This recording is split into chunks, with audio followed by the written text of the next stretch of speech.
Ladies and gentlemen, if you are joining us on main stage, this is day 2 at CIRA Arabia 2024, and I can tell you that this is the place to be because we are going to have a great lineup of speakers, some champions who are going to speak about the journey to culinary excellence.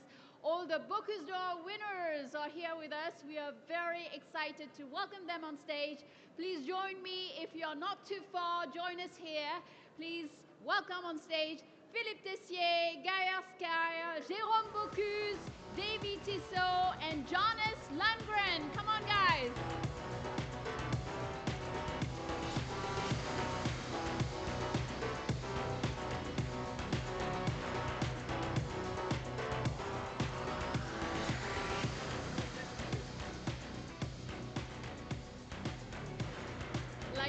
Like we say in France, comme à la maison, you know? I was going to say welcome to my home, like in the, in the living room, having this chat, this conversation together. All those who are not too far, join us here because I can tell you we have real champions here on stage. I don't know where to start because it's so impressive.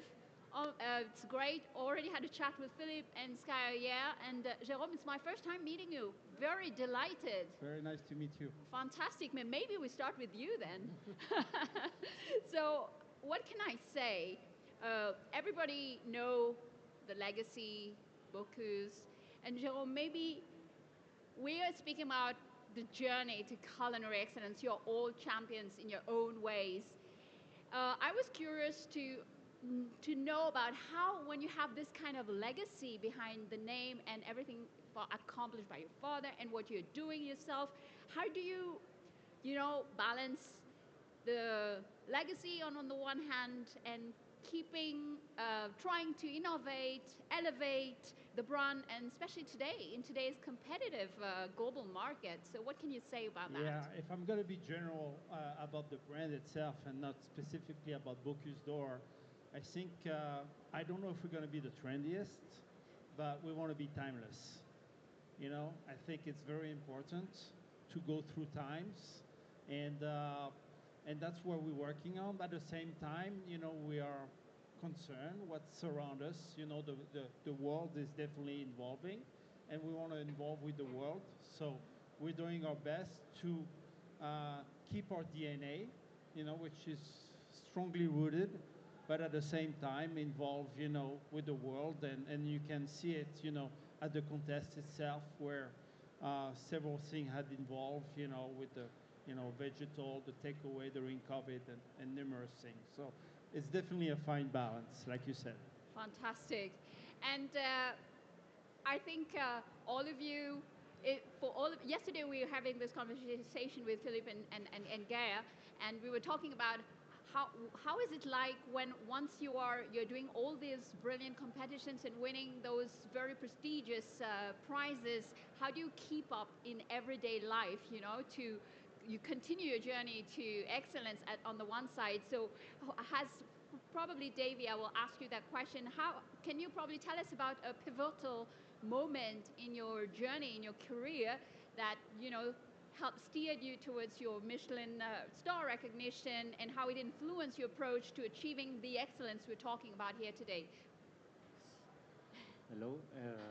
No, I think it's very important change the life. You win, it change your life, because after you have the different opportunity in the world or in your city. Absolutely. And changes your life in a good way, hopefully. Yeah, of course. Of course. And no, it's a very nice experience, because you have the competition. Yeah. And you meet a different country in the world, and the experience is very nice for this moment and after. And Jonas, so Jonas, maybe some background first. You can.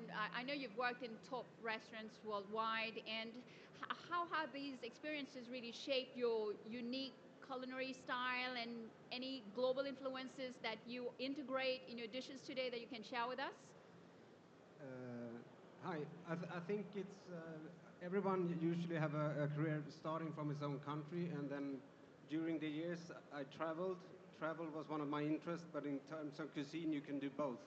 So Bocuse d'Or opened the doors for international family, which is great in combination with traveling. That creates a different kind of cuisine. But the more I travel, the more I see, actually the DNA of the authenticity of the countries is more important than ever, especially in the social media world where everything is mixed and everything is seen, rather than before where you had to actually travel to those countries, see those products. So yeah, it's incredible. So usually when you're not you're not an awarded chef, when you look at them and you're like, this is a great journey. We see the work, we see the final result, but we don't understand what's behind. And yesterday we were talking about that, Geir, and maybe it would be interesting to share with the audience what were some of the biggest challenges maybe that you faced to get there, when you're preparing for the Bocuse d'Or, and especially you had a very unique approach, unconventional approach. Maybe tell us a little bit more about that. Yeah, for me it was to show the food that I want to make. And at that time, that I wanted to show the natural ingredients and to show the good flavors of the food. So for me, it was like creating the food that I wanted to be as a chef. You were a semi-trailer kitchen? What's the story?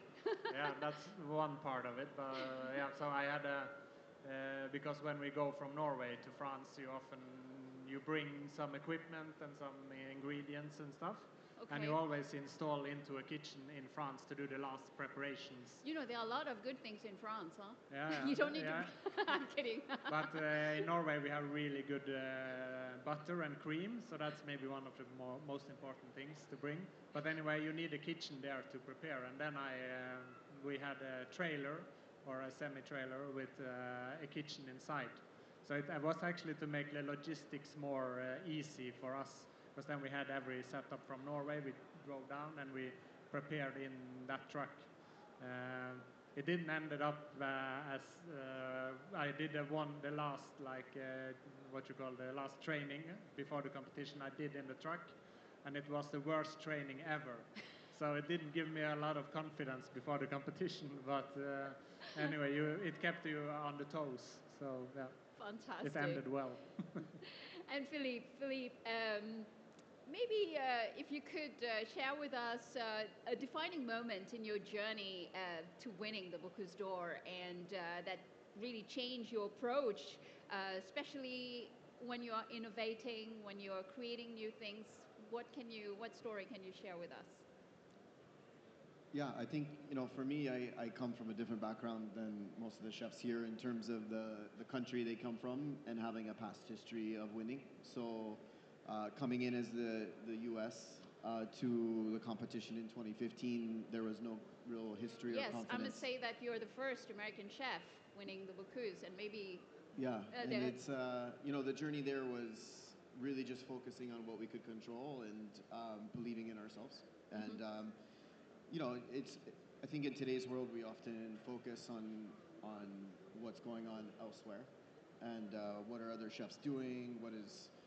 this influence or that influence, and I think it really just taught me the importance of focusing on what we believe in, expressing ourselves, and we carry that same mentality in the restaurant today. Of really, we have our goals, and yes, it's great to get the recognition, but really focusing on our craft and what we want to express, not only to ourselves but to the world at large. And so, I think. Can't point to a specific moment, but in general, that was one of the key takeaways from that influences me to this day. Brilliant. Jerome, I think you wanted to say? No. I'm sorry. He just made it to second place. So he didn't make it to Bocuse d'Or, but he's getting closer, right? 9 points out of 2,000. Same here. So, Jerome, in promoting the French culinary art in the U.S., how do you adapt your traditional techniques to the diverse cultural context?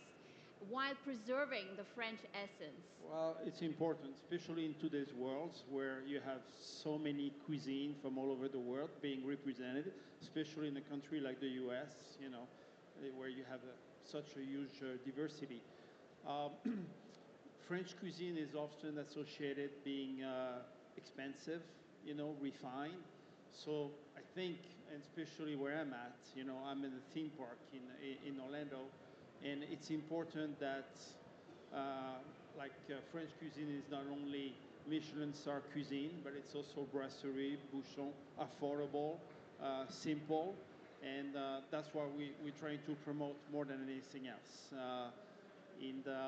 The key is to find the right people with you, of course, that are trained properly in France, and that's mostly the biggest challenge is having trained people of French cuisine. French cuisine is not easy to execute, so that's, I would say, one of the biggest challenge for sure. Thank you for sharing. Thank you. And Davy, I know that you worked alongside Chef Paul Bocuse, so you have you've known a great experience there. How did this shape your career? Any teaching influence into your culinary way of doing things, and how you're incorporating what you've learned in what you're doing today? I don't know. J'ai pas tout compris, mais en tout cas, Well, you're working with Paul Bocuse. What are the teachings? What are the teachings behind it? What did you integrate into what you're doing today? And don't be impressed by Jérôme, huh? No, for me, the experience when I working with Mr. Paul is very long time ago. Yeah, I'm very young and learned my job. And after when the Bocuse d'Or for me is the dream. Yeah, and comment dire? And Davy, I must say, is very humble because I met him 2 days ago, and he didn't tell me that what big chef he is. He was he introduced himself very simply, very humbly. Thank you. No, this is very important, the ADN of the Bocuse d'Or. Yeah, I think Mr. Paul would like the competition for all the country showing, yeah, showing the kitchen, right, and different plate essence. The essence, yeah. And this is very important now. Okay. Technical, French technical, and the cuisine. Of course. Thank you, Davy. Thank you. Sorry. No, that's okay. You are a great chef. You can't be perfect everywhere, but we understand. Thank you. Jonas, maybe one question on. There was something. Maybe I'm wrong. Correct me. When you were preparing for the Bocuse, and it involved intense physical training, right? Can you tell us how fitness and physical discipline impacted your culinary performance? And do you still apply this approach? Is this true?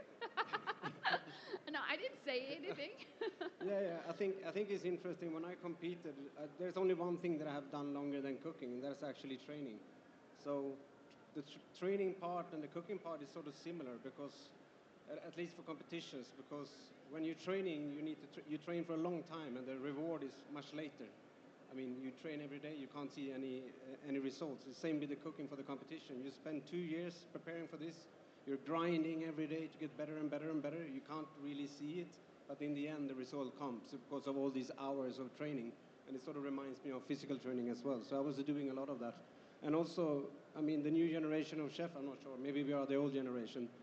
Everyone is running marathon, biking. So it's very interesting to see how that changed, rather from having big chefs, from the what you normally expect to see, eating their own food. Now everyone is sort of Olympic here, so it's very interesting. Yeah, I see you nodding, and you have also a physical. I don't do any training. No. No? Are you? It's by nature. Trust Ian. All right.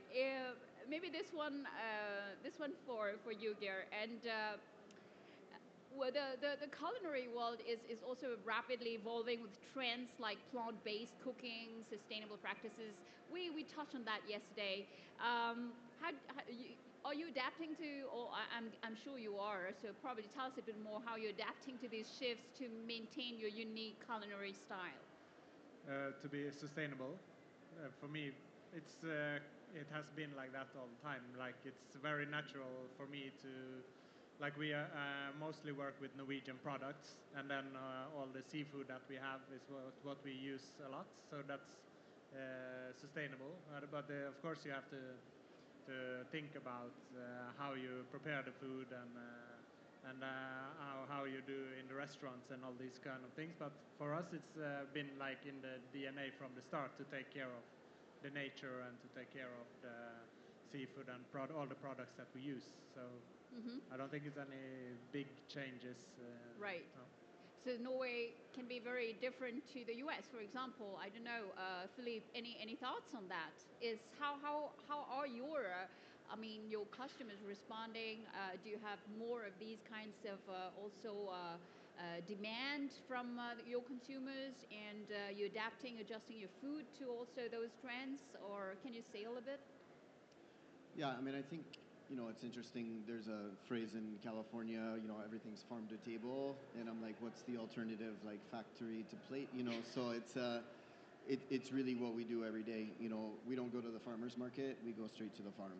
And so that's really the basis of our inspiration. But we also talk about sustainability, not just as it applies to like product and the food that we work with, but also into how we work and to the team and the practices that we have. So really, we are building something sustainable in terms of how we manage the team, how we treat the team, the mentality with which we go about our everyday work together as a team collectively. So creating a sustainable environment for the restaurant that translates to our guests is just as important to us as the sustainability and the full utilization of our product. Mm-hmm. And Jerome, maintaining, like managing this global brand, like I'm sure it presents like some very unique challenges. What strategies do you put in place to be consistent, and uphold your brand reputation across the different regions, which are very different? I think we have a key elements. I mean, a few of them. First one being authentic. You see a lot of fake. A lot of reproduction. So we want to be authentic with a good execution, being well executed, at a good value. Value is super important to us. In the world is competitive, and at the end, we just want to remain ourselves. And like I said, we don't want to fool our crowd or our guests. And at this stage, when you are seeking this journey to excellence, you can't fool your consumers anyway. I will. Right. Thank you, Jerome. Davy, this one for you. I know that you're an educator also. You are teaching, and also your work as a chef. Is it like a balance to keep? How does it look like in real life?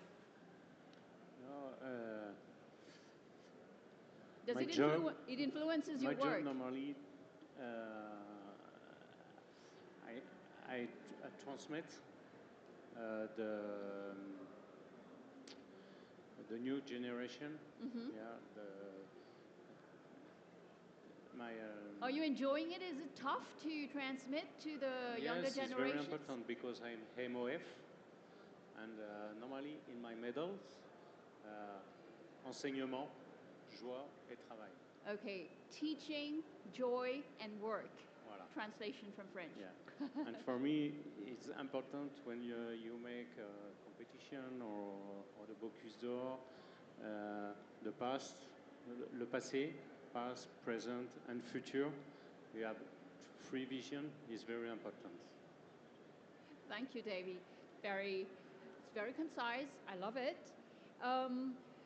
Maybe this one for yesterday we had this conversation here, and I'm gonna be provocative and ask it one more time. So What advice would you give to young chefs who want to do this? I mean, preparing for international culinary competition, and how do you balance, creativity with this strong discipline? I said yesterday that you should not start the restaurants. That's why I asked the question again. I said, "Are you crazy? Don't do it. Why would you do it?" No, but to do competition, you need to be. It needs to be something from deep inside, like a real passion that you have to want to compete and to want to make the best food. And it's a long journey. I had a passion for cooking since I were like 6-7 years old. I knew I wanted to be a chef from very early stage. And when I was 13 years old, I saw the first Norwegian that won this competition. And all my friends, they wanted to be the best football player and be Maradona and this. And I was not so good at football. But then I saw, okay, I can actually be the world's best chef because he had won the Bocuse d'Or.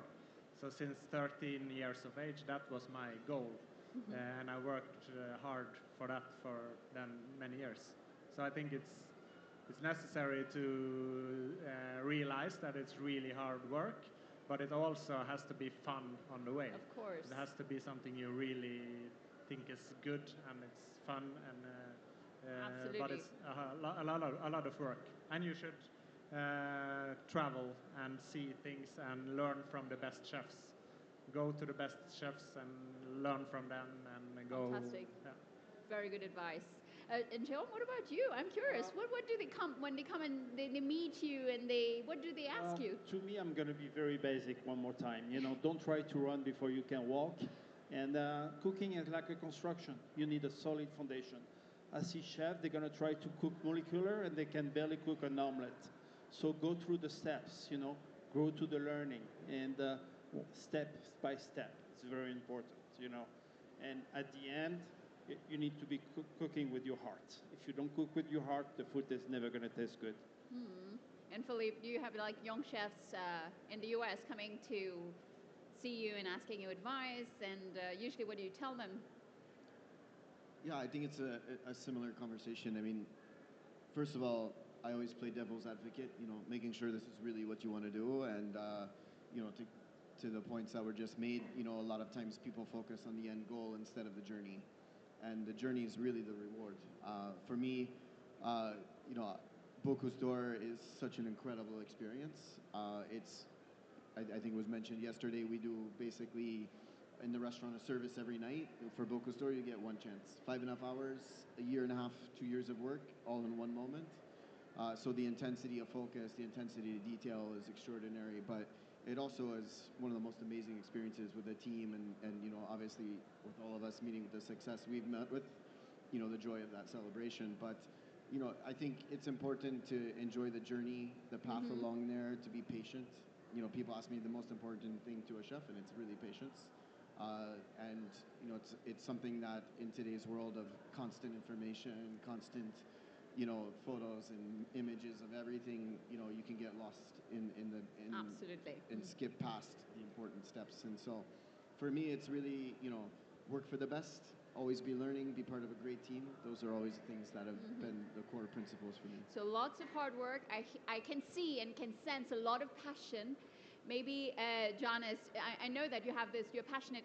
Geir was mentioning travel, look at what's happening elsewhere. Your love for travel and fitness. Does this influence what you're doing to your quest to culinary excellence? I don't know if you can share any insights on that. Yeah, I think it does. Like mentioning before, it's something you have to grind, and it takes time.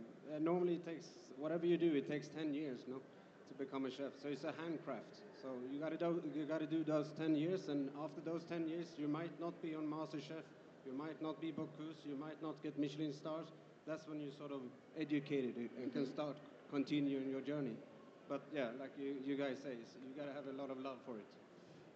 Maybe also reminding people in the room, if you have questions for our brilliant Bocuse d'Or winners here, feel free. There is normally hand mic, so I will get back to you in a few minutes. But I will have this question for you, Davy. I thought about that the other day, and I mean, when you win a Michelin star, I mean, obviously it's lots of work behind it. I can imagine. It's no easy feat. But then, is it not even more difficult to keep it? The Bocuse d'Or? Yeah, when you win, because Yeah. winning it is, yeah, and so. then maintaining it. Yes. And this is the conversation we're having about this journey to excellence. It's harder. Yeah, no, it's very hard for the Michelin star. Michelin star, yeah, it's very hard for win, but it's different because more people have the Michelin star for 1 year, and for the competition Bocuse d'Or, you are just you. And no, c'est Michelin star, easy. maybe Jérôme want to add on that. And usually, when you win it, Well, the difference is the Bocuse d'Or is a title, so no matter what, you're going to keep that title for life.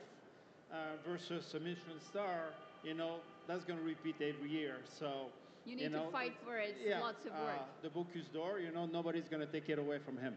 That's the good thing about it. That's great. We do have any questions for? Feel free. We have mics. If I can see. No, they are very impressed by the people in front. I can understand. It can be very, very impressive. No, okay. But I have some more questions for you. I think in this journey to excellence, it's also, we spoke about the titles, the awards, which have shaped who you are and your journey, of course. But then, that was a question that with Philippe and Guerre, we had this conversation, but I want to hear from you, or the rest of you. How do you balance, that with the day-to-day, the running of your restaurants, the demand of staying at the forefront of innovation, of competition, of the changing landscape? There is, is it connected? Is it two different things? How do you manage it? I don't know, maybe Jonas, if you want to share. I think the most important is to remember the customer. So when you're running restaurants or you're running food facilities, the guest is always the most important stuff. So I think the awards and all this stuff is just a bonus. It's extra. It gives you inspiration and creativity to push along. But the daily life is the most important. To run restaurants that people want to go to, spend money, and do it preferably 365 days a year. So I think that's... And there's also this balance between your personal life and what you're doing. Well, there is no personal life. That is actually very important. Yeah, you need to have a personal life, but it's difficult in times, for sure. I'm sure everyone agrees. Everybody is different. Everybody manages it differently. I don't know, Davy, for you, you still have like a personal life with everything that is going on?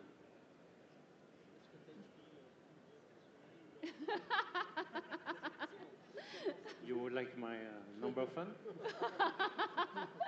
I don't know if you still have time to have like a social life. Yes, of course. I have the I have the life outside the competition or outside my job. Is very important. Is the équilibre. And yesterday, Guerre said something very interesting. You also have a very unique way of managing your personal life and your professional life to still have a social life. I don't remember what I said yesterday about that. No, you said it's important for you to keep the balance and have not be overwhelmed by the rest of it. So it's tough you need to have good people in the teams if you want to make it work. And it's how well you're going to be surrounded with, By yourself, you're not much. At the end, it's the people that are around you, surrounding you, and, that's it. It's key for, it's like anything else. Build a good team. Yeah, that's definitely that's the secret. What's it all about? To have a good team that you can trust and that you can be away and you know that everything is running well. Yeah, that's important. And also that they have their private life. You can't have them go to work 12 hours a day, 7 days a week. So yeah, that's in the DNA. Hmm. And Philippe, what about you? Your teams? You can count on them to still have time to see your kids, your family. Yeah, well, we're here in this beautiful country of Saudi Arabia, so clearly someone else is running our kitchens. It's super important to build a team around you. I think we mentioned it yesterday, but there's two things for me. One is, my wife does pastry, so she's in the same business, which is super Wow. important for me. She understands it, she gets it, and bringing my kids into what we do. I have 3 kids, so that's a big part of. You can't always not work or separate work, so to be able to bring them into that life a little bit in a positive way. But also I think just, again, building the teams to allow us to build our own futures. I think for many years you put your head down and work and you say yes chef and shut up and do what you need to do, and you get to that path and that journey, and it's great when you're young, but especially when you have a family and other things. So for me, I always was, I'm going to work for the best, work as hard as I can when I'm young, and then you have choices. And I just didn't realize how hard it would be to say no to opportunity. So those are the balancing, and sometimes it's saying no to things too that is important. Fantastic. Maybe one final question. Gary, you wanted to add I something? just want to say that it's. I think always when we talk about being chefs or working in a restaurant, that people think that you have to work all the time. That's not the thing. It's difference between being a competition chef or a 3 Michelin star chef than being a chef in a normal restaurant. So it's like you have the high level where you work a lot, but that's because you want to. It's not that all chefs or in the restaurant business have to work 12-hour days. It's a normal business with a normal working hour, and it's a fun business to be in. Often it gets like bad reputation to be a chef or being a waiter. So it's just important that people know that it's a good job, You're right. and it's very social, and it's very nice.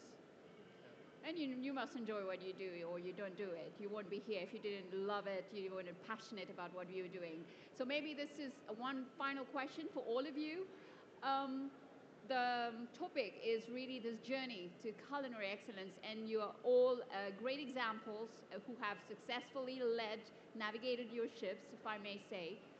What would you tell other younger chefs, to anything you think can be interesting for them to learn from your own experience about this journey? What is the one thing that you would like to tell a young chef today, looking at you here and building his own path, or simply somebody who wants to have like a very high-level restaurant? What would be your one advice to reach the excellence, the quest for excellence that obviously they are also looking for? The one thing that you would like to tell them. Question thrown to all of you. Who wants to start? Jonas. Yeah, go out early when it's possible for you to travel. Work for the best ones, and then come home and develop your own unique style. Brilliant. Davy, what about you? What would you like to tell them? Walk, walk, walk, and you have the dream. Yes, you can. Ah, beautiful. Yeah, everything is possible, but you need to have fun on the way. Jerome? Stay grounded, stay yourself, and believe in yourself.